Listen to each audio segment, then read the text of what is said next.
அவளுக்கும் சிவராமனுக்கு என்ன தொடர்பு? சிவராமனுக்கு அந்த மாணவி நீண்ட காலமாக பயன்படுத்தப்பட்டிருக்கிறாளா? இந்த விசாரணையெல்லாம் பண்ணணும். கண்டிப்பாக மாநில அரசு பண்ணாது.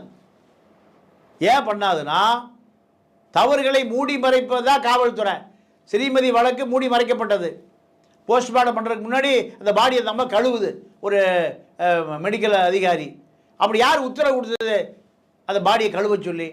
பாடியை கழுவுனா உடல் இருக்கக்கூடிய தடயங்கள் பூரா அழிந்து போங்கிறது அந்த போஸ்ட்மார்ட்டம் ரிப்போர்ட் தெரியாதா அந்த மருத்துவ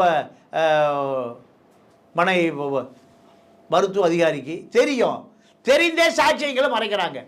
நீங்கள் ஸ்ரீமதி வழக்கில் ஒரு முறை இல்லை, 2 முறை பிண கூராய்வு பண்ணப்பட்டிருக்கு. நீ நல்ல டாக்டர் ஒரு முறை தான் நம்ம பிண கூராய்வு பண்ணுவான். அப்போ சந்தேகம் இல்லை, சந்தேகம் மீண்டும் பண்ணுனா அப்போ அந்த டாக்டர் ஏன் இன்னைக்கு வரைக்கும் தூக்கில் போடலை? ஏன் அவன் கைது செய்யப்படலை? இந்த அரசு யாரை காப்பாற்றுது? ஒரு உடலை ஒரு முறை தான் பிண கூராய்வு பண்ணணும், போஸ்ட்மார்ட்டம் பண்ணணும். போஸ்ட்மார்ட்டம் ரிப்போர்ட்டு இது சரியில்லை, மறுபடியும் உயர்நீதிமன்றத்துக்கு போய் இன்னொரு முறை பண்ணுங்கன்னா முதலில் செய்த டாக்டருக்கு என்ன வேலை? இன்னைக்கு வரைக்கும் அந்த அம்மா போஸ்ட்மார்ட்டம் பண்ணிகிட்டே இருக்கு. எனக்கு ஃபேரன்சிக் டிபார்ட்மெண்ட் ஒருவர் சொன்னார், ஒரே நாளில் 20க்கு மேற்பட்ட 15க்கு மேற்பட்ட போஸ்ட்மார்ட்டம் ரிப்போர்ட்டு நீங்கள் அந்த டாக்டர் வெளியில் கொடுப்பாரு. எப்படி கொடுப்பாரு?